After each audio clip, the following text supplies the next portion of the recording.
Hello. Hi, everyone. I'm a couple of seconds early. I thought it was going to give me a countdown.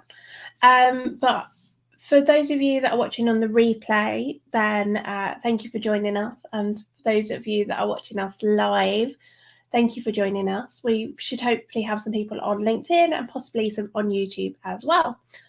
I will get straight to it for those people that will watch back, and we will inevitably have people join us as we go. But I just wanted to start by welcoming you today. Thank you for joining me for this conversation, which is around how inclusion and anti-racism is key to safety at work. An introduction from me to start with. I'm Anita Figura, and my pronouns are she and her.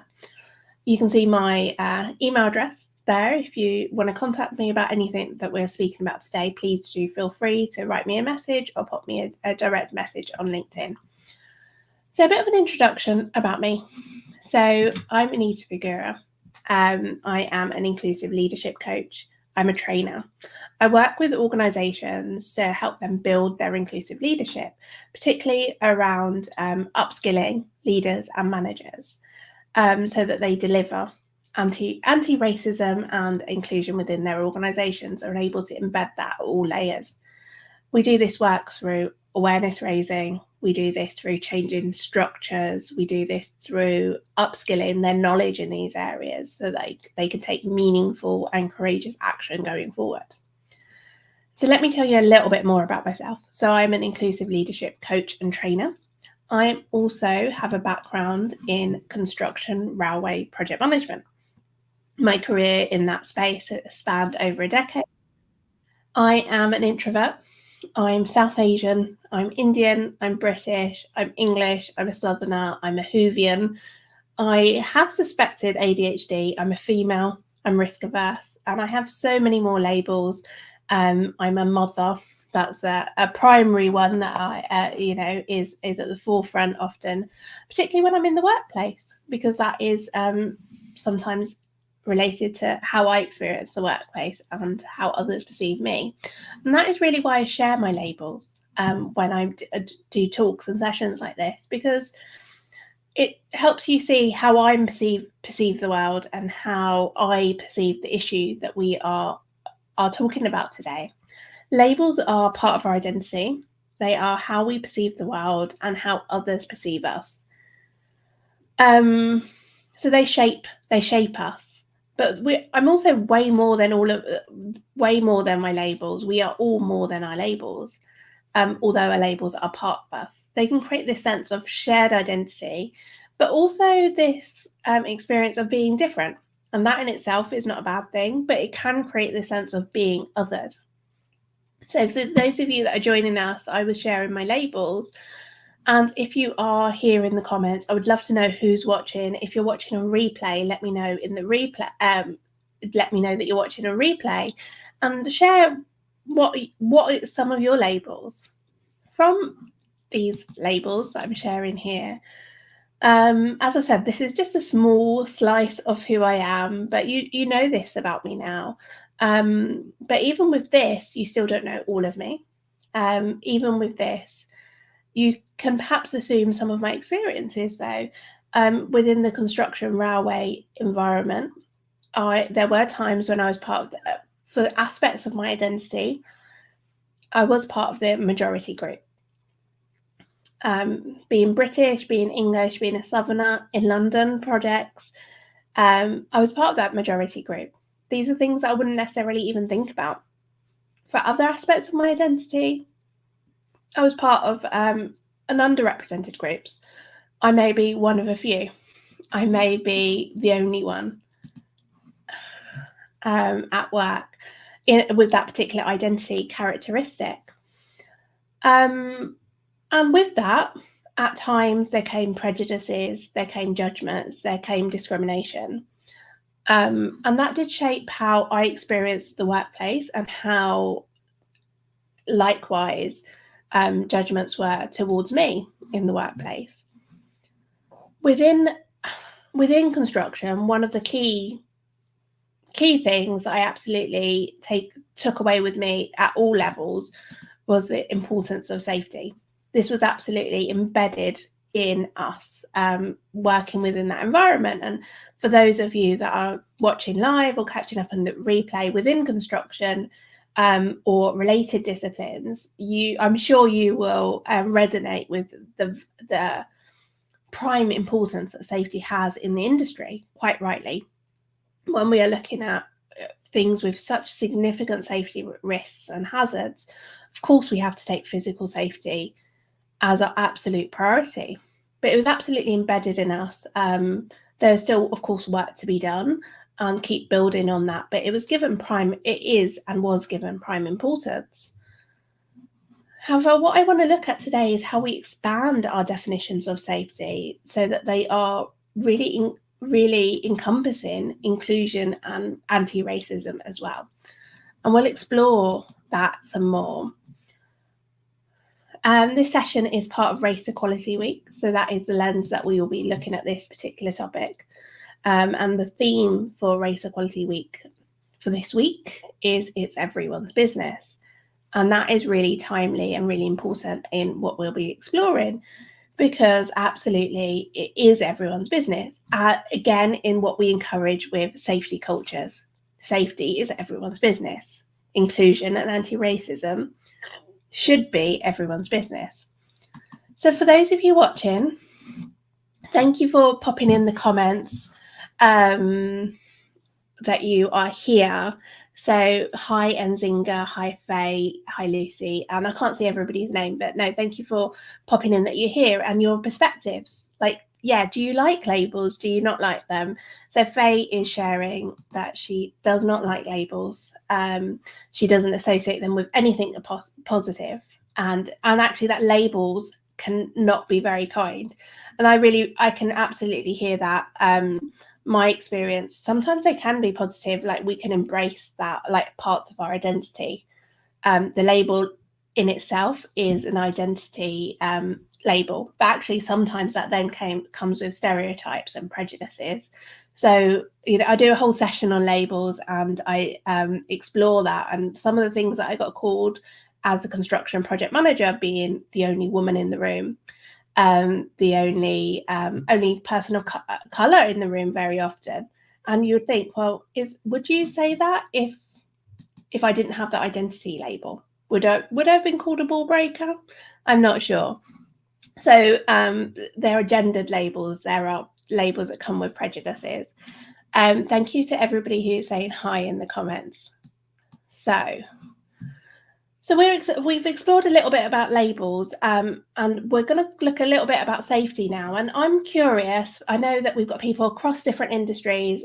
Many of you are in construction. Do let me know what industry you're in and part of in the comments. But do you have a safety vision at work? In construction, most organisations will have a safety vision, something that is given prime importance across the organisation. It's this vision that they strive for, this mission. And often it's centred on zero harm, or it's centred on everybody being safe. So do let me know what's coming up for you. Do you have a safety vision at work? I worked for a big chunk of my career, a big chunk of my decade in construction railway. A lot of my time was at Network Rail. And we have this philosophy, this vision of everybody home safe every day. It's such a powerful statement. And this is not to say one is above any others, but I know lots of organisations have these safety visions. And I'm curious, does your organisation? And what is it, if you're happy to share? But beyond that, we were encouraged through our training, through safety leadership, to have our own safety visions as well. What would be our actions? What would be our commitment? And I remember, this was probably 8-10 years ago, but I still remember my commitment, and I still try to live by it, which is no matter whether I'm in the office, on site, wherever I am, what I'm doing when I'm making decisions, for instance, I will always have people and safety at the heart of that, at the heart of everything I do. And this was about recognizing, for me, those blind spots of sometimes we might not have the information. So actually, what do we need to do to gather that to make our informed decisions? But also when we do have the information, and sometimes we might do something in an instant, in a small space of time, there might be priority decisions, but are we always thinking about the people at the heart of that? Are we always thinking about the safety consequences? Within safety leadership, we know that it can take just one small thing going wrong that could have the most devastating outcome on your project. It can have the most devastating outcome on your project, and that is always your worst fear as in the construction industry, but also in any kind of safety conscious industry, that somebody doesn't go home safe, that there is a serious incident, or God forbid that somebody loses their life. And that's what we are all trying to work against eradicating. But even with the philosophy of zero harm or everybody home safe, that's not just about those real serious incidents. It's about trying to strive for safety across the business, any interaction. And so actually, we don't even want the minor accidents to happen, because why should anybody be coming to work and being harmed? And I talk about coming to work. I know that a lot of us are working from home now, but in any kind of form of work, why should we be leaving work or finishing our day at work in a worse condition than when we came in the morning? And my realization as I was exploring the goal of inclusion work with other practitioners was, well, that's what we're trying to do with inclusion work. Yes, my philosophy actually within the work that I do is about creating cultures of belonging, so that everybody at work feels like they belong. But at the heart of it, it's about safety, because nobody should be going home in a worse condition. Nobody should be finishing work in a worse condition than when they started that day or started the job with that employer.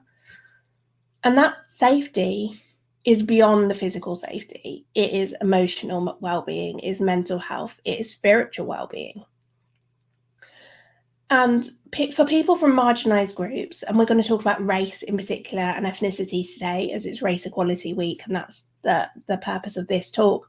But actually, anyone from a marginalised group, often with our labels, there comes marginalisation, there comes judgments, there comes prejudices, there comes discrimination. Not always, but often. And sometimes that can be the form of daily microaggressions that they're called, but actually, again, from a conversation, exploration with a fellow colleague, the amazing Anna Pinkerton, who specialises in trauma, we was exploring this topic, and she said, well, it's not microaggressions. Our brain doesn't perceive anything micro about these aggressions. Our brain is perceiving this as aggression. So whether they are small things, the impact is the same. The impact of somebody saying words to you, this just banter, is as harmful as physical. Our brains are taking this and can have a trauma response to these incidents. And they're small, but they're repeated and it's prolonged. We do not perceive that we are safe. And if that's the case, if people are not feeling safe at work, then the impact extends beyond work. It extends beyond, it extends to stress, it extends to this trauma response, and that can be really significant. So the work I do is supporting organisations to build inclusive cultures, and I work with leaders to help them do that. But I also work with people from underrepresented groups. Often it's women in male-dominated industries, women in construction. A significant proportion of them are women of colour, but also I work with white women in these spaces. And a majority of the clients that I work with, they may not say it in these terms, but as we explore the challenges, as we explore their goals and that next step of progression that they're working to, they are dealing with trauma. Sometimes they're having to process and heal from past trauma, and this is workplace trauma. And we often don't take this as seriously within our industry, within construction, but also other industries, in the concept of safety.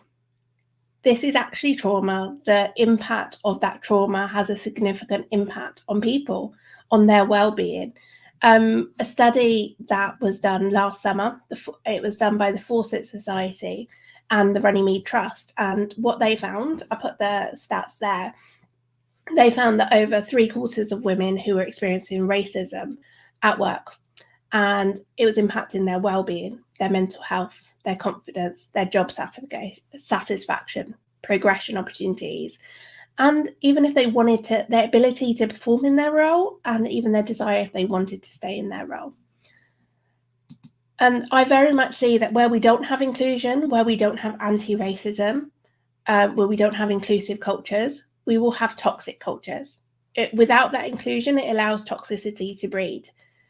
And that can create a culture where people don't feel like they can speak out.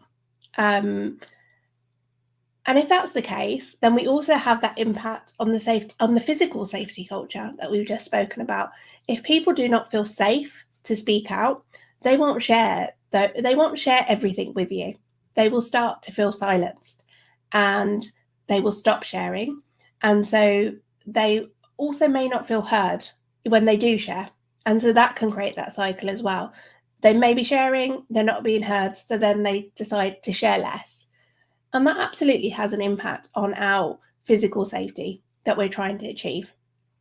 We've got the physical safety outcomes of trauma that has a body impact, stress impact, but also for people who don't feel comfortable to share. They've got a gut reaction to something doesn't feel quite right. There's a risk that they perceive, but is it safe for them to share that? What will be the impact if they get something wrong? Maybe it's not a gut reaction. Maybe they see something unsafe. Do they feel safe enough to speak out about that? Will they face prejudice? Will they face discrimination by doing that? So there is a real interwoven link between safety, physical safety, and inclusion and anti-racism in our workplaces. And I really believe that we can't achieve workplace safety without embedding inclusion in our organization, embedding anti-racism in our organization, and understanding the link between these two.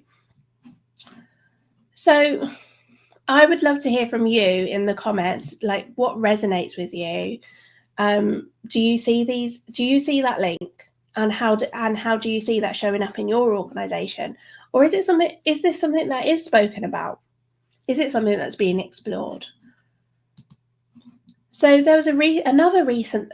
So the study I shared with you was statistics from last year from the Fawcett Society, but there was a really recent study that was released just this week from Catalyst, and what they found was over 50% of women that they surveyed, and they surveyed over 2,700 women.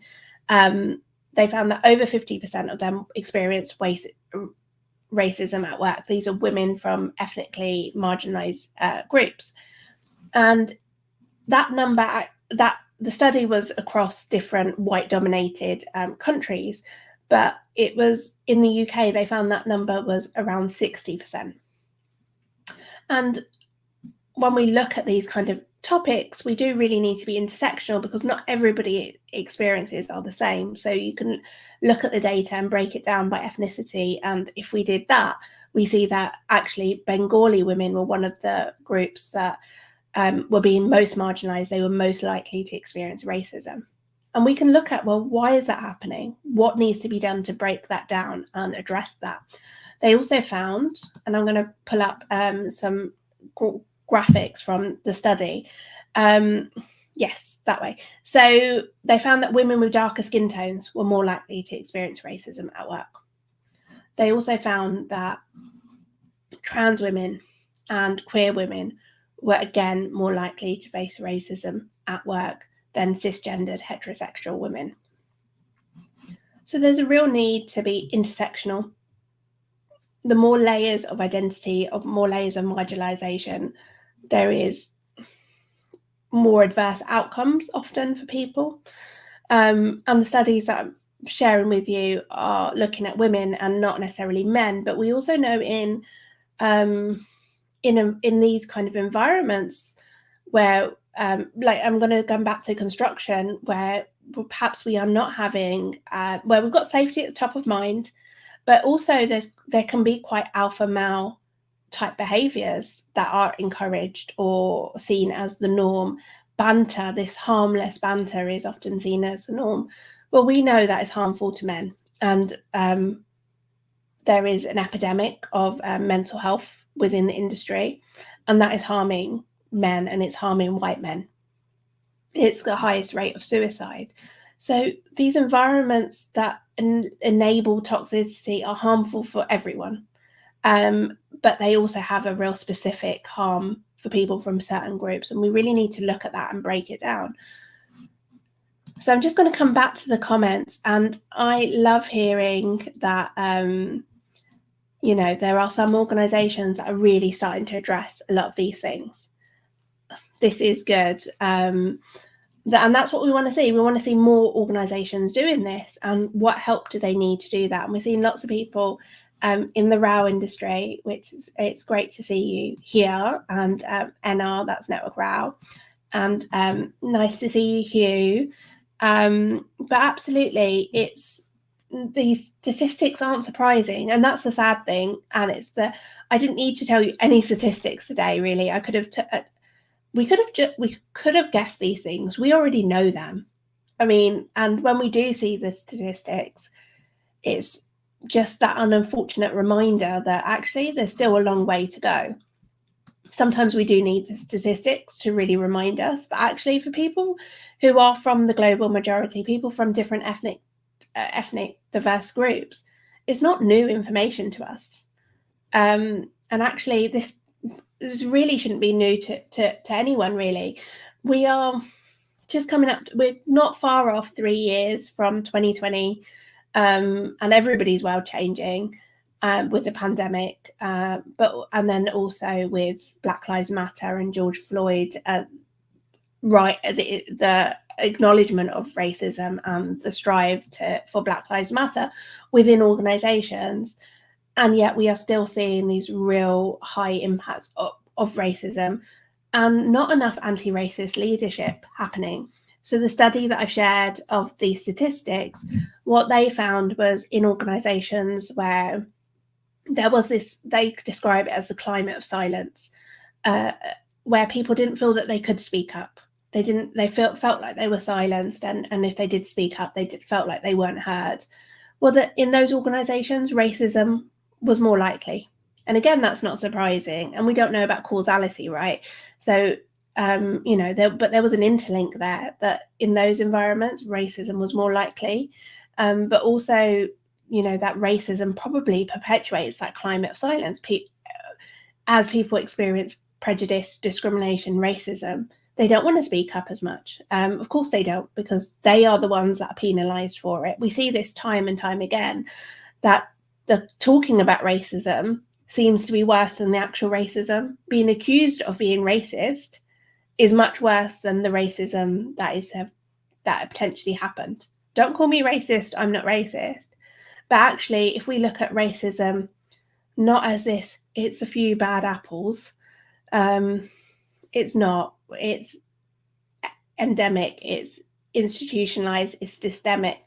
And yes, people can drive the change, but it's built into our institutions. Our workplaces are built to be racist. They're built to be prejudiced. They're built to lift up certain groups above others. So we have to dismantle that. And for us to have safe outcomes, we have to dismantle it. So I'm going to come back to the comments now. Loads of organisations love saying they're addressing diversity issues, and they focus on hiring people from certain backgrounds, but they should be considering people's views and feelings at the company instead to make it more inclusive. I really agree, because I do a lot of work with organisations who are focused on inclusive recruitment and inclusive hiring. Is very important. We've got lots of skill shortages, both in construction and much wider. But actually, unless we are creating the safe environment for people of different backgrounds, of different identities, then it's a waste of money. It's effectively a waste of money to focus on hiring people and then not creating this safe environment for them where they want to stay and they will stay.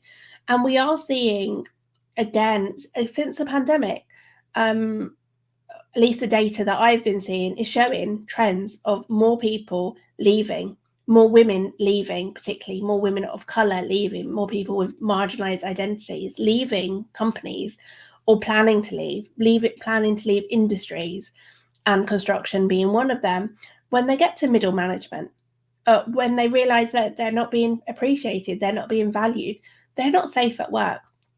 Some organisations forcing people back into the workplace, the physical workplace.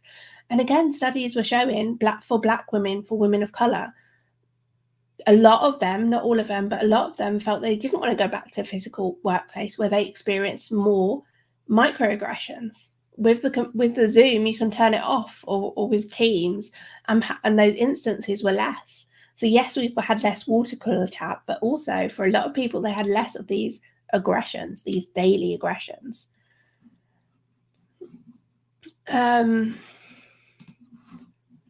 So labels. Yes, it's a difficult topic, definitely.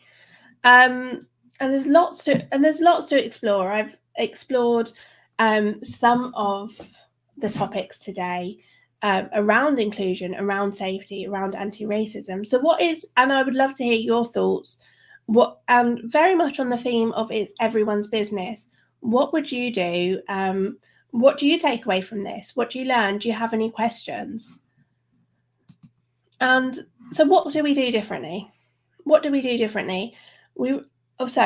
My view is that we have to aim for embedding inclusion within our organisations, embedding anti-racism. We can only embed that through having it at all layers of our organisation in the same way that we're striving for safety. Inclusion, diversity, anti-racism, they can't be optional add-ons. They can't be the thing that you add on afterwards. Again, coming back to this recent Catalyst study, what they found was over half the women surveyed felt like they didn't have senior leaders who were active allies to them, active allies around anti-racism. So this is the key thing that we're missing. Yes, we need to change our structures. We need to change our organisations. We need to remove barriers. That is essential. There's no point in this all being leadership that is lip service. But these changes need to be driven by senior leaders. And in the same way that we strive for with safety, we need a top-down approach where it is embedded in the values of the organisation. Senior leaders are driving this down. And then we are also driving things up from the ground up. And we see that with our workforces, who are pushing for safety measures, but also where they feel they are able to and they are safe to do so. So we need that top-down element. But we see this with anti-racism. We see this with ethnic diversity. We see this with employee resource groups of different identities, bringing together a group of people with shared identity. And groups have different goals, but often they are trying to drive up that change. But they can't do it alone.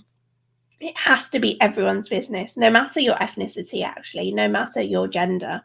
We all have to strive for safety for everyone. And if we can all make a commitment, make this vision that we want everybody to go home safe, we want everybody to finish their work and not be harmed in any way, whether that's physical, emotional, or mental health. What can we do that puts people at the heart of our decision, heart of everything we do? What can we do to address our blind spots? And to do that, we really need to upskill ourselves in the same way as safety. I don't think it's something we can just come to work one day and be like, we're going to be safe today and there will be no health and safety incidents because that's what we've decided. There is a mental shift, absolutely, but we have to upskill ourselves to be able to do that. We have to have an upskill in our leadership and our management and at all layers of our organizations so that we really embed and embody these values of safety, of inclusion, of anti-racism, which are all linked to create safe workplaces. So So that's what I wanted to share with you today. I would love to hear from you. Have you got any takeaways from today? Have you got a commitment? If you want to bring in this session or to explore this topic more within your workplace, then I'd love to have a conversation with you as well. You can ask for an encore presentation that is more tailored towards your workplace. It could be a toolbox talk for your sites, for your teams on the ground delivering. It could be more management level as well, or at a leadership level. But we also, when I'm working with organizations, the goal is safety, the goal is belonging. And it's often about embedding these behaviors. And we can do this through coaching, training, consultancy. And it's very, very rarely going to be a one size fits all. In the same way with our safety cultures, we really do have, we can learn best practice, we can learn good practice from each other. But people do need educating, and we need to tailor it to our organizations and meeting people where they are now, to that vision. How do we make that vision real? How do we make that zero harm culture meaningful and address mental health, physical, emotional, spiritual well-being, and looking at the needs of different groups within them? These visions, we can make them nuanced underneath that umbrella vision. And so over to you. What will you do? How will you live these values? How will you, if you're a leader of people, how will you encourage your organization to do that? And if you would, if you'd like to talk to me more about it, then I would love to have that ongoing conversation to see how we can upskill leaders in your organization and up-level your organization for its safety outcomes, for its inclusion and anti-racism outcomes. So thank you for spending half an hour with me during your day. Thank you to everybody who's turned up live, and if you watched on the replay, thank you so much for watching. I'd love to hear those safety visions that you've got, or those actions that you've got. Please do pop it in the comments or do message me.